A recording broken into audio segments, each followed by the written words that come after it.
केवल भगवत प्राप्ति के लिए है। केवल यदि भगवत प्राप्ति का लक्ष्य नहीं है तो वास्तविक संत समागम में आपके दरस परस अग्नास ये जरूर होगा कि दर्शन से, संभाषण से, वायु स्पर्श से पाप नष्ट होंगे, पर पाप नष्ट होंगे और पुनः पाप करेंगे तो कोई लाभ तो होगा नहीं। संत समागम का स्वरूप है जिसमें केवल भगवत चर्चा हो, आंतरिक कपट त्याग करके केवल भगवत प्रसन्नता के लिए, या स्वांता सुखाय तुलसी रघुनाथ गाथा, तो संत समागम। चौथ भगत मम गुणगन करई कपट तज गान।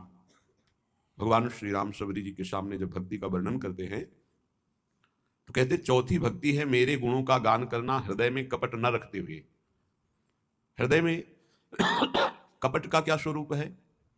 चर्चा कर रहे हैं धर्म की, भगवान की, और आशा रखते हैं धन की, मान की, अपनी प्रतिष्ठा की, ये कपट है। तुष्यंत च रमंत च, भगवत चर्चा में ही पूर्ण तृप्ति का अनुभव हो रहा है, उसी में हमारा चित्त रमण कर रहा है। ये कथा का श्रवण और कथन का फल है। कथयंत च माम नित्यम तुष्यंत च रमंत च, भगवत चर्चा कर रहे ये हमारा सौभाग्य, आप सुन रहे ये आपका सौभाग्य, दोनों भगवत चर्चा करके उसी चिंतन में डूब गए, ये सत्संग का फल है। साधु समागम का जो सुअवसर मिलता है वो किसी बाहरी प्राकृतिक वस्तु की चाह या रोग आदि की निवृत्ति की भावना, ये कोई खास बात नहीं है। शरीर तो छूटेगा ही, खास बात है चित्त का परिवर्तन हो जाना। जो चित्त संसार का चिंतन करता है साधु समागम से वो भगवत चिंतन परायण हो जाए, यही साधु समागम का लाभ है।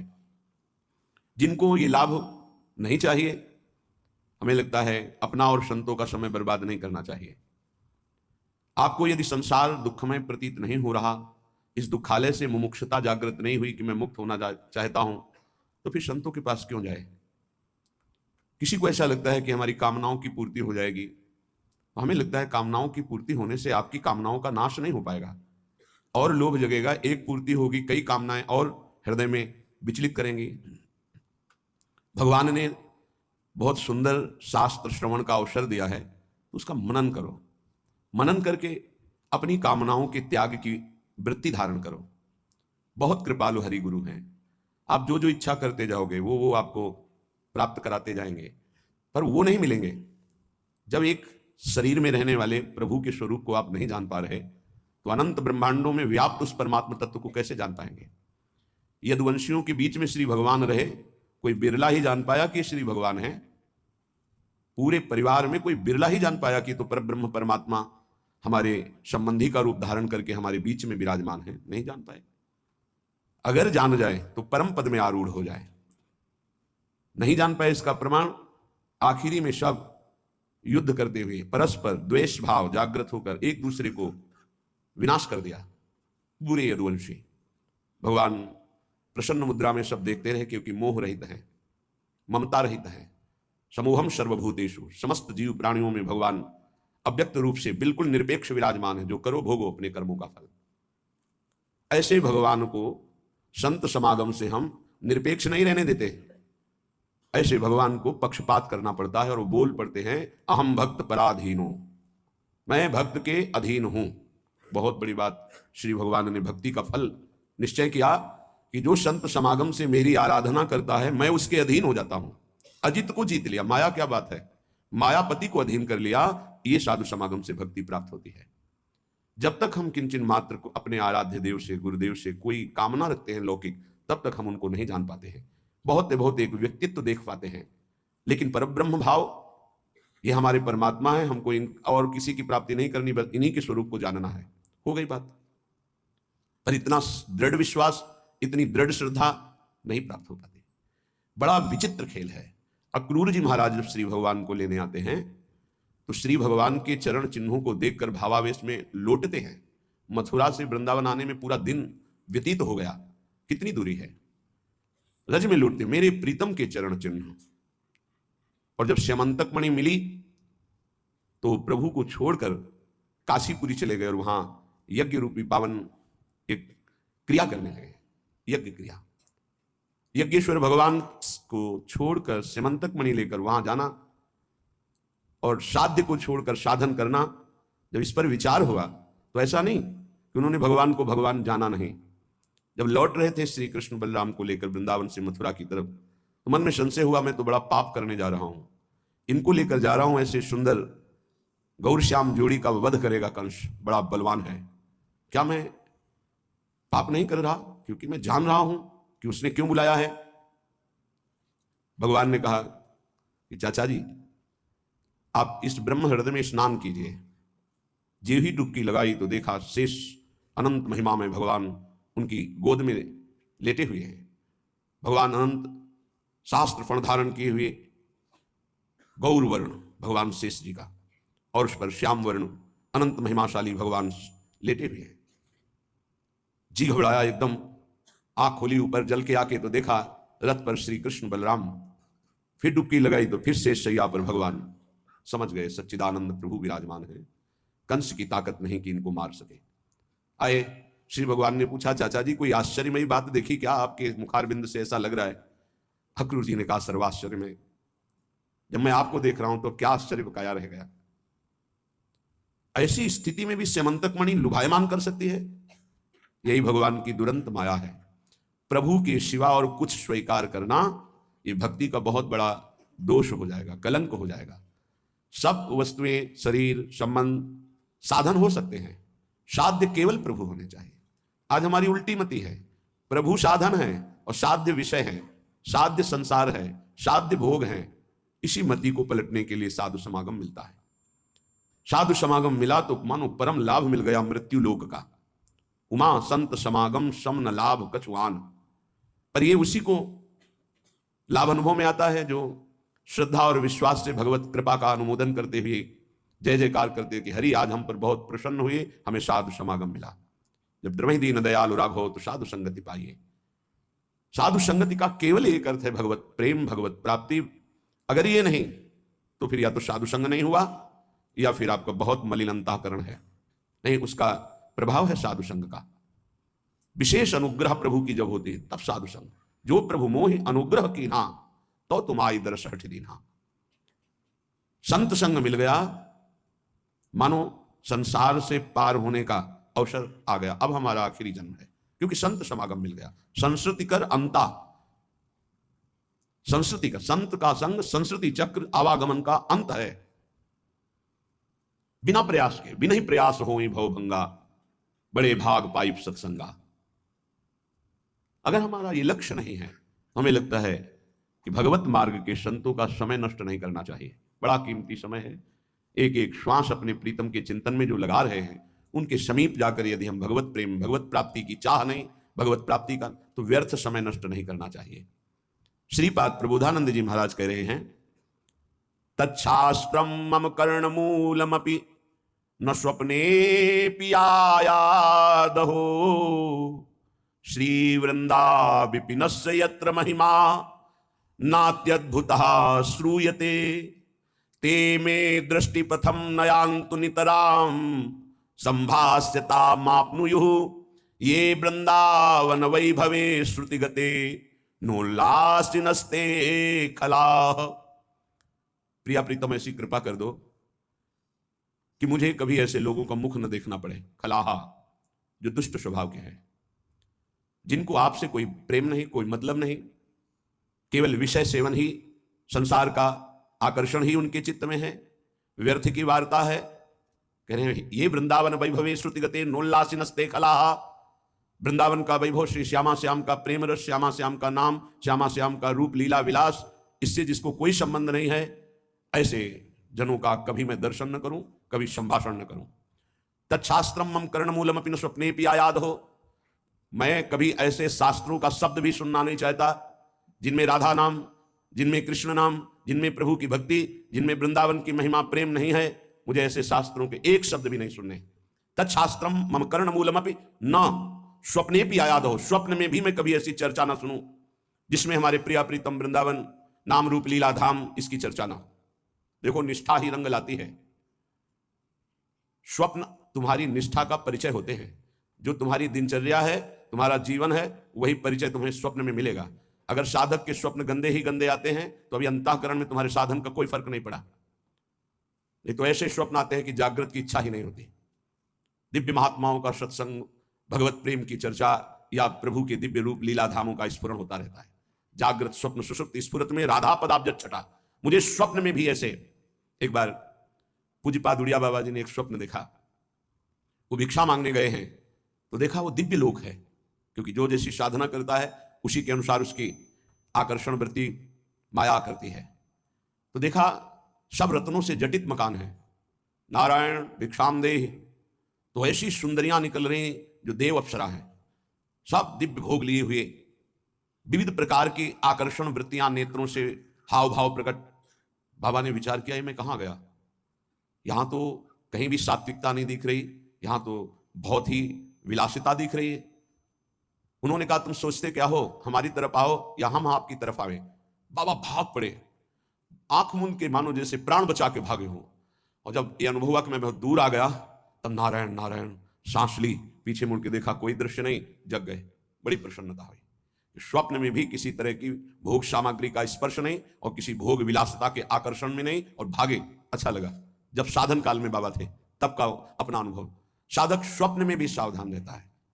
ये पक्की बात समझ लो, संसार में फंसे हुए जीव को विषय से अनासक्त करके प्रियाजों में लगाना सरल, लेकिन ब्रह्मनिष्ठा में लगे हुए हृदय का परिवर्तन करके फिर प्रियाजों में लगाना सबसे कठिन बात है। जैसे महाप्रभु चैतन्य देव ने प्रकाशानंद सरस्वती जी के चित्त का परिवर्तन किया, ऐसे ही रसिक महापुरुषों की कृपा से ये महान प्रेममयी निष्ठा जागृत होती है। मेरे कान में भी वो शब्द न पड़े जिसमें प्रियालाल नहीं है, धाम नहीं है, नाम की महिमा नहीं। श्री वृंदा विपिनश्च यत्र महिमा नात्यद्भुतः श्रूयते। ऐसी कोई भी चर्चा मैं नहीं सुनना चाहता जिसमें वृंदावन वैभव नहीं है। ते में दृष्टि पथम नयांतु नितराम संभाष्यता मापनुयुः। बिना साधना के परमार्थ और संत वचनों का अर्थ समझ जाओगे। विषयी मन, विषयी बुद्धि प्राकृतिक वस्तुओं का तो निर्णय कर नहीं सकती, अप्राकृत चिदानंद शब्दों का भाव समझ जाओगे। नामे दृष्टि पथम, मेरी दृष्टि में भी ऐसे जन नावे जो प्रभु से विमुख है, जिनको प्रभु से कोई संबंध नहीं। हाँ, संबंध प्रभु से अपनाना चाहते हैं उनके लिए स्वागत है, जिनका प्रभु से मतलब नहीं, केवल वासनाओं की पूर्ति, केवल संसारिकता, ऐसा नहीं। नितराम संभाष्यता मापनुयुः, मैं ऐसे लोगों से बात भी नहीं करना चाहता हूं। श्रीपाद कह रहे हैं ते में दृष्टि पथम नयांत नितराम, हे प्रिया जो ऐसी कृपा करो ऐसे लोग मेरी दृष्टि में ना आए, ऐसे लोगों से मैं संभाषण ना करूं, ऐसे लोगों से मैं बात ना करूं जिनको आपसे कोई संबंध नहीं है। कल आपने सुना था श्रीपाद कह रहे थे सामे न माता सच में पिता ना, स में न बंधु सच में सखाना। वो न मेरी मां है, न पिता है, न भाई है, न सखा है। कौन? जो प्रभु से विमुख करा दे, जो प्रभु के सन्मुख होने में बाधा पहुंचा दे। सामे न मित्रम सच में गुरु न यो में न वृंदावन मादि सीत। जो वृंदावन का वास, प्रिया प्रीतम का आश्रय, भगवत चरणारविंद का अनुराग, नाम जब इसमें अगर बाधा पहुंचा दे तो मेरा कोई नहीं है, क्योंकि मेरा ये जन्म बर्बाद हो जाएगा यदि प्रभु का भजन नहीं हुआ। वो मेरा शत्रु है, मित्र कैसे हो सकता है? भगवान ऋषभदेव जी जब भरत जी को और अपने अन्य पुत्रों को उपदेश कर रहे हैं तब कह रहे हैं वही पिता पिता है, वही माता माता है, वही मित्र मित्र है, वही गुरु गुरु है, जो अपने संबंधी को भगवत अनुराग में स्थित कर दे। भगवत नाम जब, भगवत लीला गायन श्रवण, भगवत चरणारविंद की भक्ति प्रेम नहीं, वो हमारा संबंधी नहीं है। श्रीपाद कह रहे हैं अलमलमिह योषित गर्दभी संगम रंगे रलमलमिह वित्तापत्य विद्या यशोभि अलमलमिह नाना साधनायास दुःखैर् भवत भवत वृंदारण्य माश्रित धन्या। अलम रोक दो, मलम ये मलमयी बात। क्या? ये जो काम भाव है ये महान मल है, ये इतना गंदा करता जाता है हृदय को कि छूटने की कोई गुंजाइश नहीं रह जाती। कुछ गोंद चिपकाव की ऐसी होती छूट जाती है, और कुछ ऐसी होती है कि अगर टिक गई 1 मिनट तो चमड़ी ही चाहे उधल जाए वो नहीं छूटने वाली। काम ऐसा रोग है, ऐसा चिपकाव है, ऐसा आकर्षण है कि जन्म बर्बाद हो जाए पर इससे मुक्ति नहीं मिलती। ध्यान रखना, गुरु कृपा ही केवलम। ये ऑपरेशन गुरुदेव की कृपा से होता है। हमारे हृदय में जो ये अलम मलम, ये बहुत गंदा हृदय को करने वाला काम है। ये मल छूट जाए, ये मल न रह जाए। बहुत छाती जलती है, बहुत भजन में विघ्न डाल देता है, और ऐसी प्रबल आकर्षण वृत्ति है कि चराचर जगत इसी में फंसा हुआ है। संगम रंगम रलमलम मिह, अगर कहीं इस काम का संग हो जाए तो हृदय अपवित्र हो जाता। अपवित्र हृदय में निर्णय करने की सामर्थ्य नहीं रह जाती। आप सच्ची माने, बिना किसी प्रयास के हंसते हुए इससे आप मुक्त हो जाएंगे। बस केवल अधीनता स्वीकार कर लीजिए अंदर से। अब जो कहां करें हम सोई, ऐसे लिए चले निज दासी। हमारी मनमानी बिल्कुल ना हो तो बिल्कुल हर दोष से आप मुक्त हो जाएंगे। हर दोष से, कोई दोष ऐसा नहीं जो गुरु कृपा से नष्ट ना हो जाए। और ये गुरु कृपा से ही नष्ट होते, पक्की भाई बात समझ लो, गुरु कृपा से ही नष्ट होते। जब हम मनमानी चिंतन उसको छूट देते तो बाहरी फिर क्रियाओं को नहीं रोक सकते। इसलिए सबसे प्रार्थना करते हैं, बार बार लाखों बार कहा है कि खाली मत रहो। राधा वल्लभ श्री हरिवंश, राधा वल्लभ श्री हरिवंश, राधा वल्लभ श्री, इसको चलाओ अंदर। खाली रहोगे चिंतन बिगड़ेगा, चिंतन बिगड़ेगा, क्रिया बिगड़ेगी, सब बिगड़ जाएगा। कई बार कहते हैं नेत्रों को संभाल के रखो, बार बार समझाने पर भी क्या तुम नेत्रों से चंचलता करके प्राप्त कर लोगे? तुम्हें कुछ मिलने वाला है? मन मलिन करोगे, बुद्धि मलिन करोगे, इंद्रियां मलिन करोगे। सावधान। ये बचाव पक्ष की बात कह रहे हैं, ये गुरुजन जो अनुभव की बात कहते हैं उसको मान लीजिए। आप समझते हैं कि हम छुप करके किसी को देख रहे हैं, वो आप किसी को नहीं देख रहे, आप अपने को मलिन कर रहे हैं। आप एकांत में मोबाइल आदि से कुछ देख रहे हैं, या आप अपने को मलिन कर रहे हैं। किसी से डरने की जरूरत नहीं है। डरो अपनी वृत्ति बिगड़ने से तो आप ठीक हो जाओगे। बाहर किसी से डरोगे तो एक दरवाजा बंद है, कोई नहीं है, नहीं दिख रहा, यहाँ कोई सीसी कैमरा भी नहीं, कोई नहीं देख रहा। लेकिन जिनकी आराधना कर रहे हो वो तो देख रहे हैं। तुम्हारी वृत्ति तो गंदी हो रही, तुमको डरना अपनी वृत्ति सुधारने के लिए। किसी का डर नहीं, कोई डर नहीं। अगर आप स्वयं से नहीं डरोगे तो फिर किसी का डर काम भी नहीं करेगा। स्वयं से डरो, स्वयं साक्षी बनो। हमारी वृत्ति बिगड़ रही है, हम अपनी वृत्ति को नहीं बिगाड़ेंगे। अलमलम ही योषित गर्दभी संग रंगे रलमलम ही वित्तापत्ति विद्या यशोभी। श्रीपाद कह रहे हैं यदि आप नाम जप नहीं करते, भगवान से विमुख हो, तो जितनी भी संपत्ति हो सब विपत्ति बन जाएगी। बहुत खास बात है सत्संग की। यदि आप भजन नहीं करते, भगवद आश्रित नहीं हो, तो जितनी संपत्ति वो विपत्ति बन जाएगी। कैसे बन जाएगी? आपके आचरण ऐसे होंगे, आपका चिंतन ऐसा होगा, उनका जो फल आएगा वो आपके हृदय को अशांत कर देगा, वो भारी दुख प्रदान करेगा। भजन कर रहे हो तो विपत्ति भी संपत्ति बन जाएगी। वो परम नाम रूपी धन भगवद आश्रय विपत्ति प्रदान करती है, ध्यान रखना। जिसका कोई आश्रय भरोसा नहीं रह जाता, सीधे भगवान की शरणागति होती है, विपत्ति में कोई साथ नहीं देता। बलिहारी उस विपत्ति की जो सीधे शरणागति प्रभु की कराती है। और जब नाम जप होता है विपत्ति में, तो सबसे संपत्तिवान वही जिसके पास नाम रूपी संपत्ति है। कह रहे वो संपत्ति विपत्ति है जो भगवत विस्मरण करा दे, वो विपत्ति संपत्ति है जो भगवत स्मरण करा दे। बलिहारी उस दुख की जो भगवान की याद में तन्मय कर दे। ये बात संसारी वृत्ति रखने वालों के समझ में नहीं आएगी। विद्या यशो भी, मुझे विद्या नहीं चाहिए, बहुत ही बाधक है भगवत प्राप्ति में।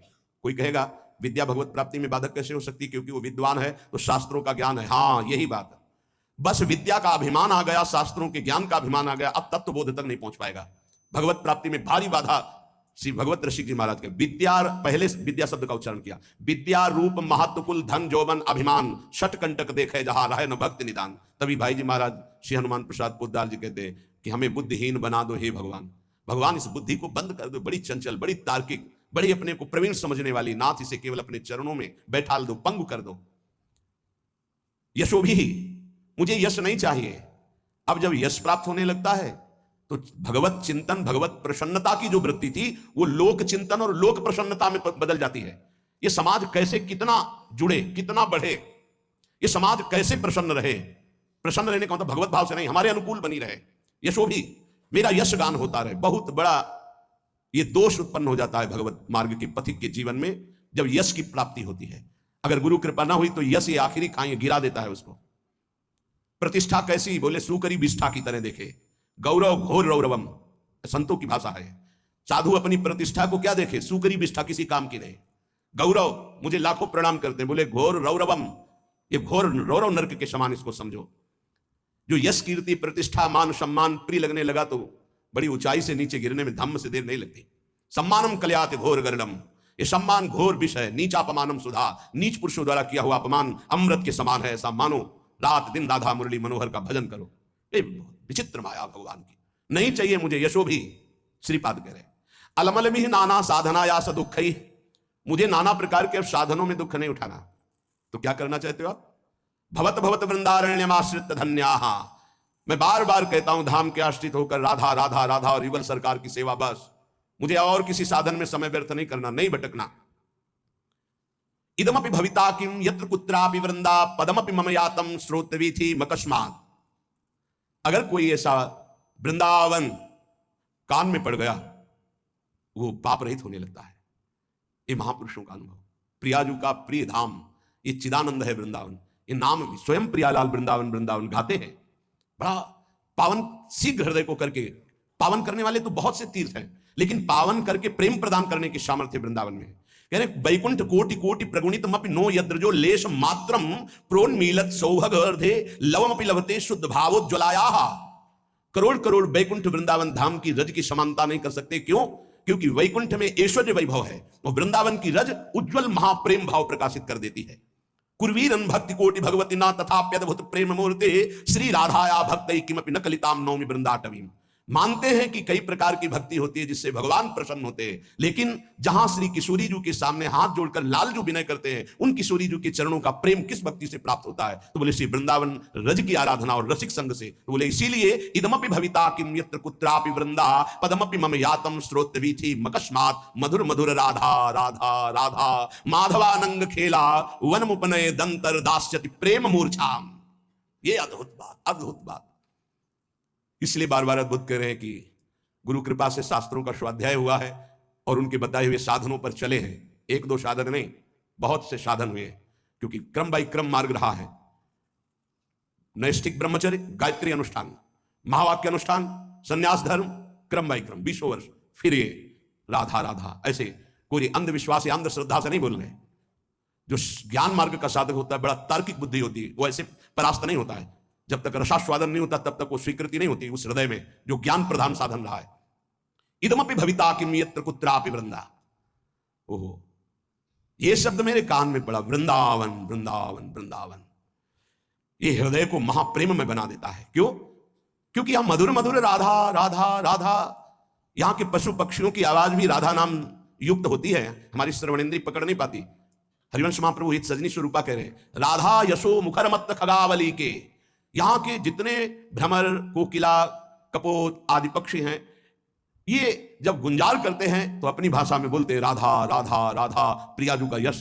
यहां की वायु राधा राधा लेकर के, यहां के पत्ते की खुड़कन में भी राधा शब्द कटाक्ष होता है। वृंदावन के वृक्ष को मरम न जाने को, यहां डाल डाल और पात पात पर श्री राधे राधे हुए। मधुर मधुर राधा राधा राधा। इस जो राधा नाम जपने के लिए जिनको हृदय में भाव आया, मानो श्री कृष्ण बरस पड़े, भगवान बरस पड़े उसके ऊपर। जिसकी जिह्वा से राधा राधा और वृंदावन पर श्रद्धा, तो बोले युगल सरकार की प्रेममयी जो लीला है, जिस लीला का एक भी क्षण हृदय में प्रकाशित हो जाए तो बोले प्रेम मूर्छाम, वो प्रेम विकल हो जाए, मूर्छित हो जाए। ऐसे युगल सरकार की दासता प्राप्त होती श्री धाम वृंदावन का आश्रय, रज का सेवन, रसिकों का संग। ये दुर्लभ उपासना है जो वृंदावन रस की है। इसीलिए स्वसुख वांछा जहां तक है, मोक्ष तक, वहां तक का त्याग होता है यहाँ के उपासक में। पर इतनी सरलता से त्याग हो जाता है कि जैसे एक छोटे से बच्चे से पूछो, वो कुछ नहीं जानता, बस इतना बोलने के लिए उसके हृदय में हिम्मत है, हमारे माई श्यामाजू को राज, बस श्यामाजू संभाल लेंगे। एक छोटा बच्चा है, एक दिन हम कहा, एक बोल रहे थे नंद के लाला की जय, तुम्हें बोलना पड़ेगा तो क्या बोलोगे? बोले श्री जी की जय। हाँ, बहुत। ये बात कहां से आई? इस रज के प्रभाव से, रसिक संग से। श्री जी की जय तो लालजू भी बोलते हैं, निकुंज में महारानी जी की जय तो लालजू भी बोलते हैं। ये बाहर के नहीं जान पाएंगे, ये महल है, ये प्रेम का वैभव है, ये प्रेमी जनों के द्वारा ही जाना जाता है। इसलिए अहो भाग्य, हमें वृंदावन की रज का सेवन करने को मिल रहा है, राधा राधा बोलने को मिल रहा है।